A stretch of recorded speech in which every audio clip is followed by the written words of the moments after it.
Maligayang pagbabalik sa gabay at kapalaran horoscope para sa iyong pang-araw-araw na horoscope ngayong ika-20 ng Hunyo, 2024. Ngayong araw ay magdadala ng pagsasama ng malalim na emosyon at pakikipagsapalaran. Ang araw at planetang Mercury sa sektor ng Cancer ay nagpapataas ng iyong emosyon, na mas makakaintindi ng iyong nararamdaman at sa nararamdaman ng iba.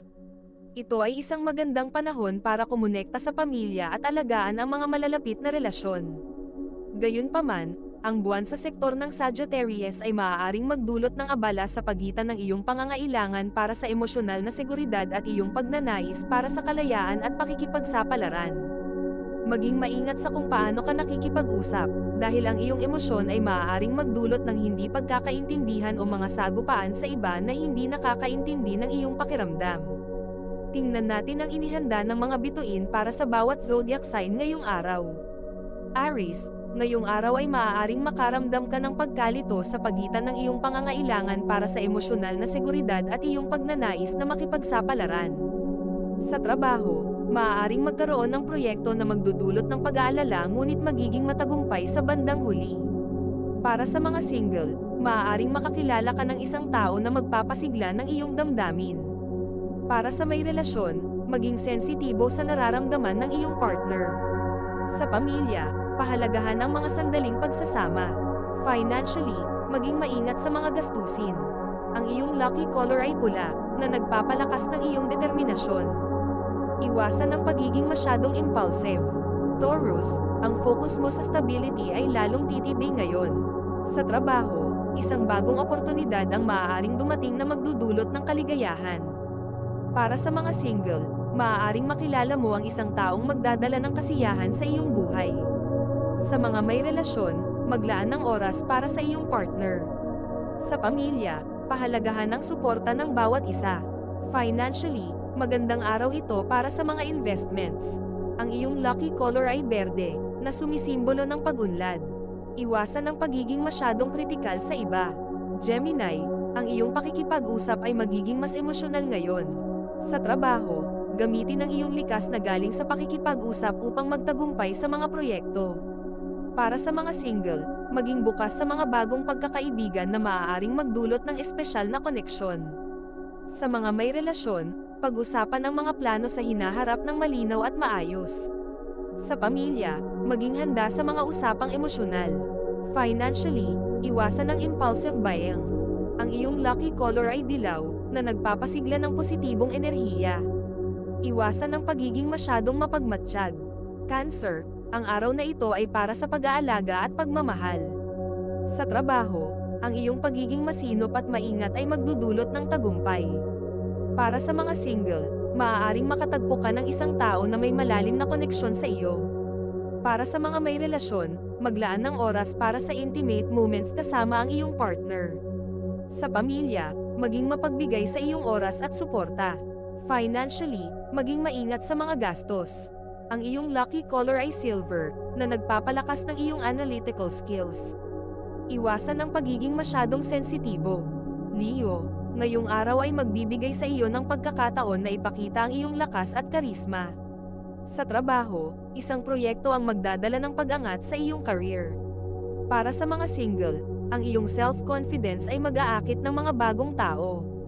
Para sa mga may relasyon, maglaan ng oras para sa masayang aktibidad kasama ang iyong partner. Sa pamilya, maging inspirasyon sa mga mahal mo sa buhay. Financially, isang magandang araw ito para sa pag-iipon. Ang iyong lucky color ay ginto, na sumisimbolo ng tagumpay. Iwasan ang pagiging masyadong dominante. Virgo, ang iyong pagiging organisado ay magiging susi sa tagumpay ngayon. Sa trabaho, isang detalyadong proyekto ang magdudulot ng promosyon o pagkilala. Para sa mga single, ang iyong pagiging praktikal ay mag-aakit ng isang taong may parehong interes. Para sa mga may relasyon, maglaan ng oras upang ayusin ang mga bagay na hindi na pag-uusapan. Sa pamilya, maging bukas sa mga suhestyon ng bawat isa. Financially, maging maingat sa mga gastusin at mag-focus sa pag-iipon. Ang iyong lucky color ay asul, na nagpapakalma ng iyong emosyon. Iwasan ang pagiging masyadong kritikal.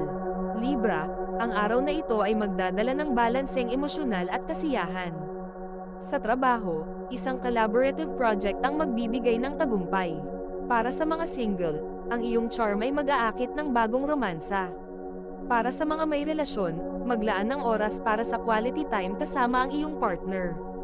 Sa pamilya, pahalagahan ang mga sandali ng pagsasama-sama. Financially, maging maingat sa mga gastusin at mag-focus sa pag-iipon. Ang iyong lucky color ay pink, na nagpapalakas ng pag-ibig at harmonya.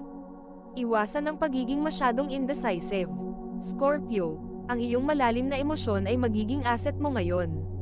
Sa trabaho, isang proyekto na nangangailangan ng pagsasaliksik ay magdudulot ng tagumpay. Para sa mga single, ang iyong lakas ng loob ay mag-aakit ng isang taong may parehong passion. Para sa mga may relasyon, maglaan ng oras upang pag-usapan ang mga bagay na matagal nang hindi na pag-uusapan. Sa pamilya, maging handa sa mga emosyonal na usapan. Financially, maging maingat sa mga investments. Ang iyong lucky color ay itim, na sumisimbolo ng lakas. Iwasan ang pagiging masyadong possessive. Sagittarius, ngayong araw ay magdadala ng kakaibang enerhiya sa iyo. Sa trabaho, maaaring makaharap ka ng isang bagong proyekto na magbibigay daan sa iyo upang maipakita ang iyong kakayahan sa pakikipagsapalaran at pagsasaliksik. Para sa mga single, ang iyong natural na kagustuhan sa pakikipagsapalaran ay mag-aakit ng isang taong kasing adventurous mo. Sa mga may relasyon, maglaan ng oras upang magplano ng isang biglaang bakasyon kasama ang iyong partner. Sa pamilya, magdala ng saya at excitement sa pamamagitan ng mga bagong aktibidad. Financially, mag-ingat sa mga biglaang gastos at pag-isipang mabuti ang mga desisyon. Ang iyong lucky color ay purple, na sumisimbolo ng karunungan at espiritual na paglago. Iwasan ang pagiging masyadong reckless o hindi pinag-iisip ang mga desisyon. Capricorn, ngayong araw ay maaari kang makaramdam ng mas malalim na koneksyon sa iyong mga mahal sa buhay. Sa trabaho, ang iyong dedikasyon at pagsusumikap ay mapapansin ng mga nakatataas, na maaaring magdulot ng promosyon o pagkilala. Para sa mga single, maaaring makilala mo ang isang taong may parehong layunin sa buhay. Para sa mga may relasyon, maglaan ng oras upang magplano ng inyong kinabukasan ng magkasama. Sa pamilya, pahalagahan ang mga sandali ng pagkakaisa at suporta. Financially, magandang araw ito upang mag-invest o magtabi para sa hinaharap. Ang iyong lucky color ay brown, na nagpapalakas ng katatagan at seguridad. Iwasan ang pagiging masyadong seryoso o workaholic. Aquarius, ang iyong pagkamalikhain ay magiging inspirasyon sa iba ngayong araw. Sa trabaho, maaaring makaharap ka ng isang proyekto na magbibigay sa iyo ng pagkakataon upang maipakita ang iyong inobasyon at orihinal na ideya. Para sa mga single, ang iyong unique na personalidad ay mag-aakit ng isang taong may parehong interes. Para sa mga may relasyon, maglaan ng oras upang subukan ang mga bagong bagay kasama ang iyong partner. Sa pamilya, maging bukas sa mga ideya at suhestyon ng bawat isa. Financially, mag-ingat sa mga hindi planadong gastusin. Ang iyong lucky color ay turquoise, na nagpapalakas ng enerhiya at pagkamalikhain. Iwasan ang pagiging masyadong unconventional sa lahat ng bagay. Pisces, ngayong araw ay maaaring makaramdam ka ng mas mataas na antas ng emosyonal na kamalayan. Sa trabaho, ang iyong intuisyon ay makakatulong sa iyo upang malampasan ang mga hamon at problema. Para sa mga single, ang iyong pagiging sensitibo ay mag-aakit ng isang taong tunay na nakakaintindi sa iyo. Para sa mga may relasyon, maglaan ng oras upang mag-usap ng mas malalim na mga damdamin kasama ang iyong partner. Sa pamilya, pahalagahan ang emosyonal na suporta ng bawat isa. Financially, maging maingat sa mga desisyon at huwag magmadali. Ang iyong lucky color ay aqua, na nagpapalakas ng pagkamahinahon at katiwasayan. Iwasan ang pagiging masyadong emosyonal o maikli ang pasensya. Ito ay isang gabay lamang at nasa inyo kung paano ninyo tatanggapin ang horoscope para sa araw na ito. Kung nagustuhan ninyo ang iyong horoscope, paki-thumbs up at mag-subscribe sa aming channel at pindutin ang notification bell para maging updated sa aming mga pang-araw-araw na horoscope. Salamat sa panunood at hanggang sa susunod, naway palagi kayong gabayan ng mga bituin at naway mapuno ang inyong mga puso ng hiwaga.